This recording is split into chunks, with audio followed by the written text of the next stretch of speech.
Hi hello అందరికి నమస్తే, welcome to our channel. నా పేరు రవీందర్. ఏపీ ఎన్నికల ఫలితాలకు సంబంధించి అందరూ ఆసక్తిగా ఎదురు చూస్తున్నారు. జూన్ 4th అయితే ఫలితాలు అయితే రాబోతున్నాయి. సో అంతవరకు అయితే ఉత్కంఠ తప్పదు. సో ఏపీ ఎన్నికల ఫలితాలకు సంబంధించి ఇప్పటికే వైఎస్ జగన్మోహన్ రెడ్డి గారు అయితే చాలా కాన్ఫిడెంట్గా ఉన్నారు. ఆ క్రమంలోనే ఆ పార్టీకి సంబంధించినటువంటి పార్టీ శ్రేణులు కానీ వీరంతా కూడా వైజాగ్లో ప్రమాణ స్వీకారం ఉంటుందని చెప్పి ఏర్పాట్లకు సంబంధించినటువంటి పనిలో కూడా నిమగ్నమై ఉన్నటువంటి పరిస్థితి ఉంది. అయితే ఇటుపక్క టీడీపీ పార్టీకి సంబంధించి అమరావతిలో ప్రమాణ స్వీకారం చేస్తామని పైకి చెప్తున్నప్పటికీ కాన్ఫిడెంట్ కనిపించడం లేదనేటువంటిది అభిప్రాయాలు ఉన్నాయి. అయితే చంద్రబాబు నాయుడు గారు విదేశాల నుంచి తిరిగి వచ్చిన తర్వాత ఒక కీలక ప్రకటన చేశారు. మరి అప్పటి వరకు మేము మా పార్టీ అధికారంలోకి వస్తుందని భావించినటువంటి టీడీపీ పార్టీ శ్రేణుల్లో కొంత అనుమానాలు మొదలయ్యాయని చెప్పొచ్చు ఆ ప్రకటన తర్వాత.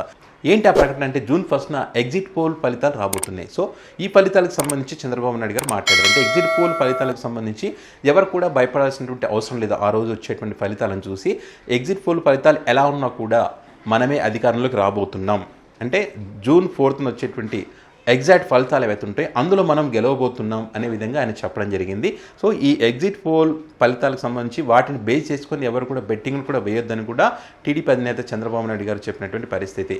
సో ఎందుకు ఈ రకంగా ఆయన ప్రకటన చేశారు అని అంటే, జాతీయ స్థాయిలో ఉన్నటువంటి సర్వే సంస్థల డేటా, ఆ ఎగ్జిట్ పోల్ సంబంధించినటువంటి పూర్తి డేటా కూడా చంద్రబాబు నాయుడు గారి చేతిలోకి వెళ్ళింది. సో అక్కడ అనుకూలమైనటువంటి ఫలితాలు లేవు అనేటువంటి ఒక వార్త అయితే ఈ మధ్యకాలంలో మనం బాగా విన్నాం.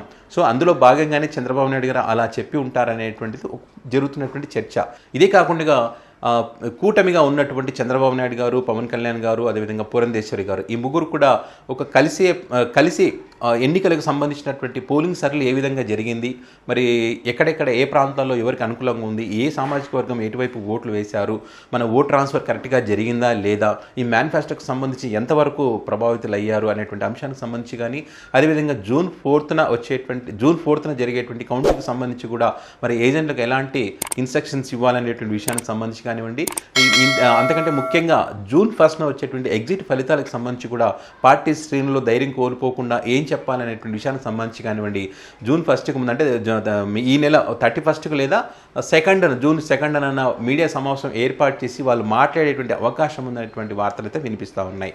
ఏదేమైనా కూడా టీడీపీ పార్టీ ఎన్నికలు అయిన తర్వాత మేము ఇన్ని సీట్లు గెలవబోతున్నాము, కూటమిగా కలిసి రావడం వల్ల మాకు ప్రజలు మమ్మల్ని ఆదరించారని కానీ, మేము అధికారంలోకి రాబోతున్నామని కానీ ఎక్కడ కూడా కాన్ఫిడెంట్గా చెప్పినటువంటి పరిస్థితి ఉంది. అంటే కొంతమంది టీడీపీ పార్టీ నాయకులైతే అమరావతిలో ప్రమాణ స్వీకారం చేస్తున్నామని చెప్పినప్పటికీ అది కేవలం ఏదైతే వైఎస్ఆర్ కాంగ్రెస్ పార్టీ వైజాగ్లో ప్రమాణ స్వీకారం చేస్తున్నామని చెప్పడంతో వీళ్ళు కూడా అమరావతిలో చేస్తామని చెప్పారనేది తప్పితే, ఇక్కడ మేము చాలా కాన్ఫిడెంట్గా మేము గెలవబోతున్నాం అనేటువంటి అంశానికి సంబంధించి ఇటు కూటమిలో ఉన్నటువంటి వారు ఎవరు కూడా, చంద్రబాబు నాయుడు గారు కానివ్వండి, పవన్ కళ్యాణ్ గారు కానివ్వండి, ఇటు పురంధేశ్వరి గారు కానివ్వండి, బీజేపీ పార్టీ నాయకులు మిగతా వాళ్ళు కానివ్వండి, ఎవరు కూడా మాట్లాడినటువంటి పరిస్థితి ఉంది. కొంతమంది ఏంటంటే కొంచెం వ్యూహాత్మకంగానే ఈసారి చంద్రబాబు నాయుడు గారు మౌనంగా ఉన్నారు. గతంలో 2019లో హడావిడి చేశారు.